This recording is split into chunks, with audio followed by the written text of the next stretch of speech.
Welcome dear students. आइए हम लोग पॉल साइंस क्लास 12 के कुछ क्वेश्चंस को बात करें। मेरा पहला क्वेश्चन है, which of the following is the time period of world war second. बोलता वर्ल्ड वॉर सेकेंड का टाइम पीरियड क्या है। तो वर्ल्ड वॉर सेकेंड जो है वो 1939 से 1945 तक चला। सेकेंड क्वेश्चन है, what do you understand by bipolar world. बोलता है बाइपोलैरिटी, जिसे हिंदी में कहते हैं द्विध्रुवीयता। जब पूरा वर्ल्ड जो है वो दो ग्रुप में बटा हुआ है, पॉलिटिकली, इकोनॉमिकली, मिलिटरली, कल्चरली, और वो दो जो मेन पावर ब्लॉक है वो है आपको यूएसए जो कि कैपिटलिस्टिक मॉडल को फॉलो करता है, और रशिया जो कि सोशलिस्टिक मॉडल को फॉलो करता है। Bipolarity can be defined as a system of world order in which the majority of the global economic, military and cultural influence is held between two states. The classic case of bipolar world is that of the Cold War between the United States and the Soviet Union, which dominated the second half of the 20th century. Bipolar world end in ये इसके dominance का time था, और जब Russia टूटा, Russia का disintegration हुआ, तब ये बाइपोलैरिटी समाप्त हो गई 1991 के आसपास।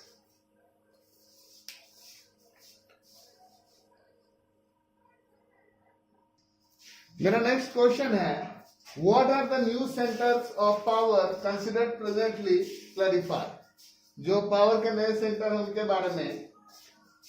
तो बेसिकली क्या होता है, जो वर्ल्ड प्लेटफॉर्म है, वर्ल्ड सिनारियो है, उसमें नई नई कंट्रीज बढ़ती रहती हैं, पावर पकड़ती हैं, फिर पावर उनके हाथ से खिसक के दूसरे के हाथ में जाता है।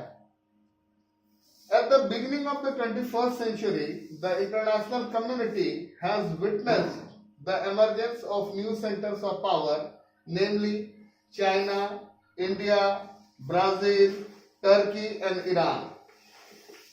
It is natural to associate their rise with globalization and the entrance of new countries into stretches of rapid economic growth. मेरा अगला क्वेश्चन है, name major challenges which the country faced at the time of independence. Independence के समय जो challenges थे India के सामने, उसके बारे में हम बात करेंगे। हमारा अगला क्वेश्चन है, जो चैलेंजेस, भारत जब आजाद हुआ 1947 को आजादी तो मिली, इसके साथ बहुत बड़ी दुख की भी बात थी कि इंडिया से पाकिस्तान अलग हुआ, और पाकिस्तान में उस टाइम का बांग्लादेश भी था। बहुत सारे लोग माइग्रेट किए एक कंट्री से दूसरे कंट्री, लोगों का घर बार, रोजगार अपने सब बिछड़ गए, और व्यापक पैमाने पे दंगे हुए। वो हमारे इतिहास का एक सबसे काला खंड है। First challenge was to shape a nation that was united yet accommodative of the diversity. देश जो है वो मिला हुआ है, लेकिन वो डाइवर्सिटी को रिस्पेक्ट करता है। India was a land of Continental size. India का अगर आकार देखें तो वो क्या है, कंटिनेंट के जैसा है, और डाइवर्सिटी भी उतनी ही ज्यादा है। Second challenge was to establish democracy. Democracy लाना दूसरा चैलेंज था। The constitution had granted fundamental rights and extended right to vote to every citizen. Constitution ने फंडामेंटल राइट्स दिए थे, और हर व्यक्ति को यूनिवर्सल एडल्ट फ्रेंचाइजी दिया है कि आप वोट कर सकते हैं। Third challenge was to ensure the development and well-being of the entire society and not only of some sections. जो अगला चैलेंज था वो ये कि कैसे सबों का विकास हो, समग्र विकास हो, और पूरी सोसाइटी डेवलप करे।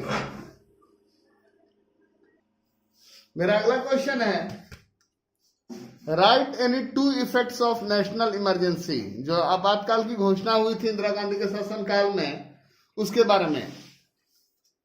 Two effects of the national emergency are: Article 352 can be declared on the written submission by the cabinet headed by Prime Minister to the President. अगर आपको आपातकाल लाना है तो उसके लिए लिख करके देना होगा, कैबिनेट लिख करके देगी, प्राइम मिनिस्टर उसके हेड होंगे। The change of the federal form of the constitution into unitary is the most significant effect. और जब इमरजेंसी लागू होता है तो संसद जो है वो फेडरल नहीं होकर के यूनिटरी हो जाता है, एकात्मक व्यवस्था हो जाती है, संघात्मक व्यवस्था में रह करके एकात्मक व्यवस्था हो जाती है।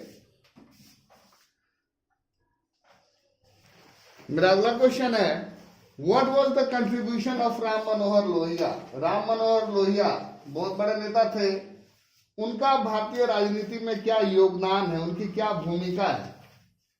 The contribution of Ram Manohar Lohia in India, in Indian politics. Lohia was one of the founders of the Congress Socialist Party. ये कांग्रेस सोशलिस्ट पार्टी के फाउंडर थे, and editor of its mouthpiece, Congress Socialist. In 1936, he was selected by Jawaharlal Nehru as the Secretary of the Foreign Department.